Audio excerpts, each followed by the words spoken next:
Hello বন্ধুরা, কঙ্খল মাতা সতীর বাপের বাড়ি মানে শিব ঠাকুরের শ্বশুরবাড়ি, রাজা দক্ষের রাজ্য আর পৃথিবীর সবথেকে পুরাতন জায়গাগুলির মধ্যে অন্যতম। হরিদ্বার থেকে মাত্র 15-20 মিনিটের টোটোতে যাত্রা, তাতেই পৌঁছে যাবেন কঙ্খলে। অনেকেই হরিদ্বার গিয়ে থাকবেন, কিন্তু কঙ্খল ঘোরা হয়ে ওঠেনি। তবে এবারে ভিডিওটা সেই কঙ্খল নিয়ে। শুরুতেই চলে এলাম পাইলট বাবা মন্দির। এই পাইলট বাবা মন্দিরে প্রবেশ মূল্য হচ্ছে 10 টাকা করে জনপ্রতি। তো ভেতরটি একদম খুব সুন্দর করে সাজানো, চলুন আপনাদের দেখাচ্ছি।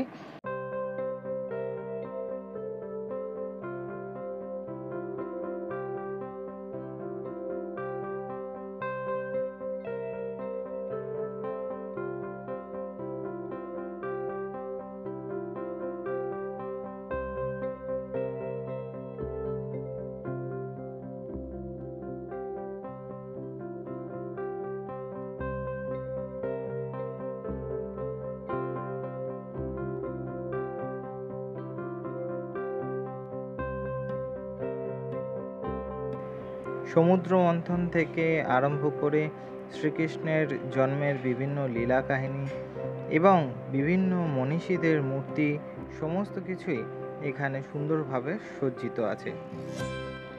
এই পাইলট বাবা আশ্রমের প্রধান যে আকর্ষণ সেটি হচ্ছে এই প্রায় 80 ফুট দীর্ঘ মহাদেবের মূর্তিটি। এটি হচ্ছে প্রধান আকর্ষণ এখানকার। এরপরে দেখে নিতে পারেন যন্ত্র মন্দির। যন্ত্র মন্দিরটি নবনির্মিত। আমাদের হাতে সময় কম থাকায় আমরা আর এই যন্ত্র মন্দিরে যাইনি। আমরা যন্ত্র মন্দিরটি, এই যে এটি হচ্ছে যন্ত্র মন্দির, দেখতে পাচ্ছেন। এরপরে চলে এলাম কঙ্খলের প্রধান যে মন্দির, অর্থাৎ সতীর বাপের বাড়ি দক্ষ প্রজাপতি মন্দির, দক্ষেশ্বর মহাদেবের মন্দিরে আমরা চলে এলাম। এই সেই সতীকুণ্ড, তবে এটি বলা হচ্ছে নাকি নবনির্মিত যজ্ঞকুণ্ড, যেখানে মাতা সতী আত্মাহুতি দিয়েছিলেন। তবে প্রাচীন যে যজ্ঞকুণ্ডটি সেটি আপনাদের আমি দেখাবো অবশ্যই।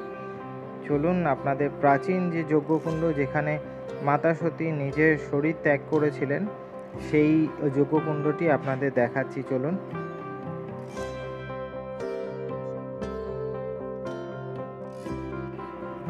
এই সেই প্রাচীন যজ্ঞকুণ্ড যেখানে মাতা সতী নিজের প্রাণ বিসর্জন দিয়েছিলেন। খুব সংক্ষেপে আপনাদের বলছি, ব্রহ্মাপুত্র দক্ষ এক বিশেষ যজ্ঞের আয়োজন করেন এবং সেখানে শিবের আর সতীর কোনো নিমন্ত্রণ ছিল না। বিনা নিমন্ত্রণে সতী সেখানে যান এবং সেখানে শিবের গঞ্জনা এবং নিন্দা সহ্য করতে না পেরে জ্বলন্ত অগ্নিকুণ্ডের মধ্যে তিনি তার প্রাণ বিসর্জন দেন। শিবের ক্রোধ থেকে কালভৈরবের সৃষ্টি হয়, যিনি দক্ষের শিরচ্ছেদ করেন।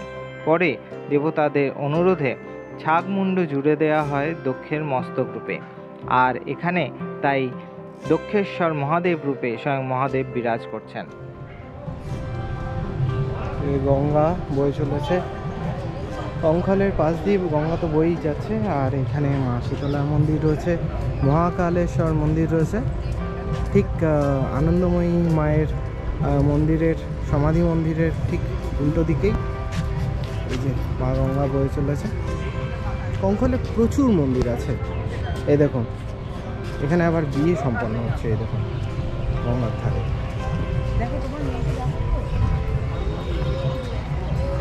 বিবাহ প্রচার সম্ভব।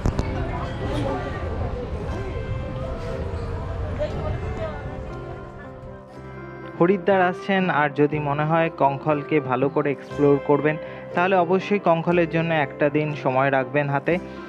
আর প্রচুর মন্দির রয়েছে, আশ্রম রয়েছে, মা আনন্দময়ী আশ্রম রয়েছে, যেটি আমি দেখালাম না ভিডিওতে। আর সেখানে একটি রুদ্রাক্ষের সুন্দর গাছ রয়েছে।